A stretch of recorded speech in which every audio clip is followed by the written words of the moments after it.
श्री स्वामी समर्थ. आपण आपल्या आयुष्याची वाटचाल करताना बऱ्याच वेळेला आपल्याला बऱ्याच अडचणी येतात, संकटे येतात.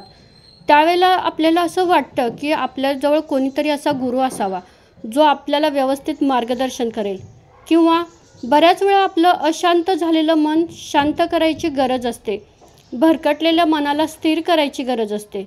आणि कधीकधी काय होतं, आपल्याकडं भरपूर सगळं काही असतं पण कुठंच आपल्याला समाधान मिळत नाही. त्यावेळेला आपल्याला गरज असते अध्यात्माची, आणि हे कोण देतं तर आपले गुरु देतात. तसं पाहिलं तर आपण लहानपणापासून आपले आईवडीलच आपले गुरु आहेत. त्यांनीच आत्तापर्यंत आपल्याला बरेच उपदेश केले, चांगल्या वाईट गोष्टी शिकवल्या. नंतर शाळेत कॉलेजमध्ये आपल्याला बरेच म्हणजे आपल्या आयुष्याच्या वेगवेगळ्या टप्प्यावर वेगवेगळे गुरु मिळत गेले. पण आता खरंच अशा गुरूंची आवश्यकता असते की खरंच आपल्याला ते मदत करतील. त्यावेळेला काय होतं, बरेच जण आता नवीन स्वामी सेवेकरी आहेत, ते स्वामी सेवेत येतात. पण त्यांच्या मनात अनेक प्रश्न निर्माण होतात की स्वामी महाराजांनाच गुरु का करायचं? याच्या आधी आम्ही भरपूर गुरु करत होतो आणि त्यांचे नियम असतात का, ते पाळावे लागतात का, स्वामी महाराज म्हणजे शिक्षा करतात का? अजिबात असा मनात कधी प्रश्न आणू नका. महत्त्वाचं म्हणजे तुम्ही जरी दुसऱ्या कोणाला गुरु केलं असलं ना, तरीसुद्धा तुम्ही स्वामी महाराजांनाही गुरु करू शकता. आणि सगळ्यात महत्त्वाचं म्हणजे आपण काय करतो, एखाद्या वेळी गुरु करतो आणि आपली एकच अपेक्षा असते की त्या गुरूंनी ना आपल्या सगळ्या इच्छा पूर्ण कराव्या, आपल्यावर आलेली संकटं कमी करावी. म्हणजे आपण ना सारखं त्यांच्याकडे एकसारखं काही ना काहीतरी मागत असतो. त्यांनी जेवढं दिलं आहे ना त्यामध्ये आपण कधीच समाधानी राहत नाही. आणि आपल्या मनातल्या जर इच्छा पूर्ण नाहीत झाल्या ना, तर आपण लगेच म्हणतो नाही, गुरु हे काही नसतं, त्यांनी माझी इच्छाच पूर्ण केली नाही. लगेच आपण दुसरा गुरु शोधतो. असं अजिबात करायचं नाही. आणि हल्ली सगळे स्वामी समर्थांना गुरु का मानतात? का तर स्वामी समर्थ महाराजांनी कधीच अंधश्रद्धेला महत्त्व दिलेलं नाही आहे. त्यांच्या काळात त्यांनी ज्यावेळेला महिलांना मासिक पाळी यायची त्यावेळेला त्यांना खूप राग यायचा जर महिलांना वेगळं ठेवलं तर, किंवा त्यांना दर्शन घेऊन नाही दिलं तर. म्हणजे स्वामी महाराज आधुनिक विचाराचे होते. आणि ज्यावेळेला आपण त्यांचा तारक मंत्र म्हणतो ना, त्यावेळेला आपल्या मनात ना कितीही म्हणजे मनामध्ये कितीही टेन्शन असू द्या, किंवा संकट असू द्या, किंवा आयुष्यात कितीही प्रॉब्लेम्स असू द्या, त्यामधून स्वामी महाराजांचा एकदा जरी आपण तारक मंत्र म्हटला ना, तरी एक नव्या प्रकारची आपल्याला प्रेरणा मिळत असते. ज्यावेळेला आपण स्वामी महाराजांना गुरु करतो ना, त्यावेळेला काहीच म्हणजे त्यांचे नियम नसतात. तुम्हाला जसं जमते ना तशी त्यांची सेवा करा. तुम्हाला दिवसातून एकदा जरी श्री स्वामी समर्थ हा मंत्र एकदा जरी म्हणायला वेळ मिळाला ना तरी म्हणा. फक्त त्यांचं काय असतं, स्वामी महाराजांची मनापासून एकच इच्छा असते, तुम्ही तुमचं कर्म चांगलं करा आणि ते कर्म करत करत गुरुवर आपला विश्वास ठेवा. कारण गुरूंच्या शिवाय तुमच्या आयुष्यात कशालाच अर्थ नाही आहे. कधीकधी काय होतं, आपण आपल्या आयुष्यात योग्य निर्णय घेऊ शकत नाही आणि घेतलेले निर्णय बरोबर आहेत का हे आपल्याला माहीत नसतं. अशा वेळेला आपल्याला गरज पडते ते आपल्या या गुरूंची. ज्यावेळेला आपण श्री स्वामी चरित्र सारामृत हा ग्रंथ वाचतो ना, त्यावेळेला आपल्याला बऱ्याच गोष्टी लक्षात येतात. त्यामध्ये स्वामी महाराजांनी त्यांच्या काळात जे अनुभव आलेले आहेत ना ते सांगितलेले आहेत. त्यावरून आपण आपल्या आयुष्याची वाटचाल करताना जर आपल्या आयुष्यात तसे प्रसंग घडले तर त्यातून काय मार्ग निघतील हे सगळं आपल्याला त्यामधून समजत असतं. त्यामुळे बरेच जण हल्ली स्वामी महाराजांची सेवा करायला लागलेत, त्यांना गुरु मानायला लागलेत. ज्यावेळेला आपण स्वामी सेवेत येतो ना, त्यावेळेला सगळ्यात महत्त्वाचा म्हणजे आपल्या मनामध्ये आपला स्वतःबद्दल आत्मविश्वास तयार होतो.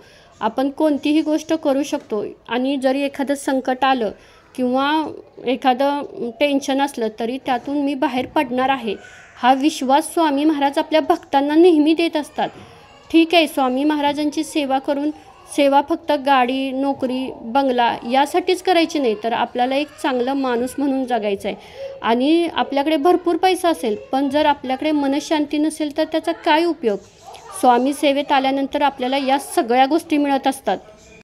ज्यावेळेला तुम्ही स्वामी महाराजांना आपला स्वतःचा गुरु मानाल ना, त्यावेळेला तुम्हाला बरेच अनुभव यायला लागतील. कधीकधी काय होतं, अनेक संकटे येतात. महाराज मुद्दाम आपल्या आयुष्यात संकटे आणतात का तर त्यांना बघायचं असतं की माझा भक्त माझ्यावर किती विश्वास आहे त्याचा म्हणून. त्यावेळेला अजिबात खचून जायचं नाही. तुम्ही स्वामी सेवेत या तरी, स्वामी महाराजांना गुरु तरी माना आणि सेवा चालू करा. तुम्हाला सगळ्या गोष्टींचे भरपूर अनुभव येतील. आणि बघा, कधी काय होतं, कधी खूप त्रास होतो किंवा एखादं संकट आलं तर आपण पूर्ण त्यात हतबल होऊन जातो.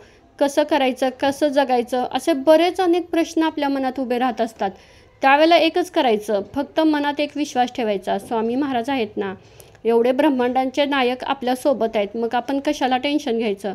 आणि बऱ्याच वेळेला तुम्ही स्वामी सेवेत आला, स्वामींना गुरु केलं की लगेच तुम्हाला दुसऱ्या दिवसापासून अनुभव यायला सुरुवात होते, असं कधीच होत नाही. कारण स्वामी महाराजांना पहिल्यांदा तुमच्या मनावर जी धूळ साठलेली असते, जे तुमच्यात म्हणजे तुमचा आत्मविश्वास कमजोर झालेला असतो, जे निगेटिव्हिटी असते मनामध्ये, ती सगळी काढायची असते. आणि यासाठी भरपूर वेळ लागतो, कारण ही भरपूर दिवसांपासून साठलेली असते. ज्यावेळेला आपण खरोखर म्हणजे स्वामी महाराजांची सेवा चालू करतो, प्रामाणिकपणे आपली कामं करतो, सगळ्यांशी व्यवस्थित वागतो, आयुष्यात कोणतीही गोष्ट करताना संयम ठेवतो, त्यावेळेला या सगळ्या गोष्टींचा आपल्याला हळूहळू अनुभव येत असतो. कारण कोणतीच गोष्ट लगेच आपल्याला मिळत नाही. आणि आपलं काय होतं, आपली एकच इच्छा असते, हां मी गुरु केलं आहे ना, तर आता स्वामी महाराजांनी मला लगेच सगळं दिलं पाहिजे. स्वामी महाराज काही कोणतेच गुरु तुम्हाला ना लगेच कोणतीच गोष्ट देत नाहीत. त्यासाठी तुम्हाला असं म्हणजे भरपूर कष्ट करावे लागतात. आणि नेहमी एक गोष्ट लक्षात ठेवा, स्वामी महाराजांना गुरु केलं म्हणजे आपल्या आयुष्यातील येणारी संकटे म्हणजे कमी होतील किंवा संकटच येणार नाहीत असं कधीच होत नाही. पण त्या संकटांना सामोरं जाण्याची ताकद स्वामी महाराजांच्यामुळे आपल्यात येत असते. त्याच्यासाठी आपल्याला पहिल्यांदा स्वामी सेवेत येणं खूप महत्त्वाचं आहे. स्वामी महाराजांना गुरु करणं खूप महत्त्वाचं आहे. गुरु म्हणजे काय करायचं असतं, फक्त एकदा स्वामी महाराजांना मनापासून शरण जावा. तुम्हाला जे काही वाटते ना मनातून, ते स्वामी महाराजांशी बोला. तर तुमच्या घरात फोटो नसू द्या, ग्रंथ नसू द्या, काहीसुद्धा नसू द्या, पण मनात तरी स्वामी महाराज आहेत ना. स्वामी महाराज नेहमी आपल्या भक्तांना हेच सांगत आलेत की तुम्ही माझी पूजा करा किंवा फोटो मांडा किंवा मला असं नैवेद्य दाखवा. असं काही न करता तुम्ही फक्त माझी जेवढ्या म्हणजे शुद्ध मनाने, अंतकरणाने तुम्ही माझी पूजा कराल ना, तेवढं मी तुमच्याजवळ येत राहीन. असं काही नाही आहे की तुम्ही म्हणजे माझी षोडोपचारे अशी चांगलीच पूजा केली पाहिजे. जसं तुम्हाला जमतंय ना अगदी तसं करा. आणि जरी आपण स्वामींना गुरु केलं आणि आपल्या हातातून काही चुका झाल्या ना, सरळ महाराजांना माफी मागायची. महाराज आपलेच आहेत आणि ते कधीच आपल्यावर रागवत नाहीत किंवा चिडत नाहीत. कधी काय होतं, एखादी गोष्ट आपल्या हातून चुकून घडते आणि बरोबर त्याच वेळेला काहीतरी चुकीचं पण आपल्यासोबत घडतं. त्यावेळेला आपण म्हणतो की नाही, मी ही चुकी केली त्यामुळे महाराजांनी मला शिक्षा दिली. अजिबात असं काही नाही. महाराज कसे बरे आपल्या लेकरांना शिक्षा देतील. म्हणजे बऱ्याच अशा गोष्टी असतात, ज्यावेळेला आपण मनापासून स्वामी सेवा करू लागेल ना, त्यावेळेला आपल्याला ह्या बऱ्याच गोष्टी आपल्याला अनुभवायला येतील. आणि काय होतं, जसं आपण स्वामी सेवेत येऊ ना, तसं आपल्याला पैसा, गाडी, बंगला या गोष्टी महत्त्वाच्या नाहीत वाटत. तर आपल्याला समाधान जे आपल्या अंतर्मनात मिळत असतं, आपल्या घरात जे आपल्याला सुख पाहिजे असतं ते मिळत असतं, तेच तर सगळ्यात महत्त्वाचं असतं. आणि हे सगळं आपल्याला स्वामी सेवेत आल्यानंतरच मिळतं. त्याच्यासाठी तुम्ही खरंच मनापासून एकदा स्वामींची सेवा करायला सुरुवात तरी करा. नेहमी एक लक्षात ठेवा, आपण स्वामींना गुरु केलं आहे ना, आणि जरी आपल्यावर एखादं संकट आलं किंवा आपल्याला एखादी अडचण आली, तर असं समजायचं की हे आपल्या सगळं पूर्वकर्मानुसार आहे. आता स्वामी महाराज आलेत ना माझ्या आयुष्यात, मग ते बघतील ना माझ्या आयुष्यातील अडचणी कमी करायच्या. फक्त आपण स्वामी महाराजांना शरण जायचं, जे काही झाले ना ते स्वामी महाराजांना सांगायचं. खरंच स्वामी महाराज ना तुम्हाला सगळ्या संकटातून, अडचणीतून बाहेर काढतील. फक्त आपला एक विश्वास ठेवायचा. आत्तापर्यंत आपण बऱ्याच गुरूंचा विश्वास ठेवून आयुष्य जगलो ना, अगदी तसंच आता स्वामी महाराजांच्यावरही विश्वास ठेवायचा. आणि स्वामी महाराजांच्या सेवेत जास्त नियम नाही, तो आपणच आपल्या मनाने बनवलेले सगळे आहेत. जसं आपल्याला वाटतंय ना तशी आपण स्वामी महाराजांची सेवा करायची. काय होतं, आपण उगाच सेवेचं दडपण एवढं मनावर घेतो ना आणि भीतीपोटी सेवा करत बसतो. अजिबात असं करायचं नाही. उलट जेवढं आपण ना फ्री राहू ना, तेवढं फ्री मनाने आपण स्वामी महाराजांची सेवा करू शकतो. जेवढं जास्तीत जास्त होतं ना तेवढं नामस्मरण करायचं. त्याचे फायदे ना तुम्हाला काही दिवसांनी तरी नक्की दिसून येतील. या गुरुपौर्णिमेला आपण स्वामी महाराजांना आपले गुरु बनवूया आणि आयुष्यात येणाऱ्या संकटांवर मात करायला शिकूया. श्री स्वामी समर्थ.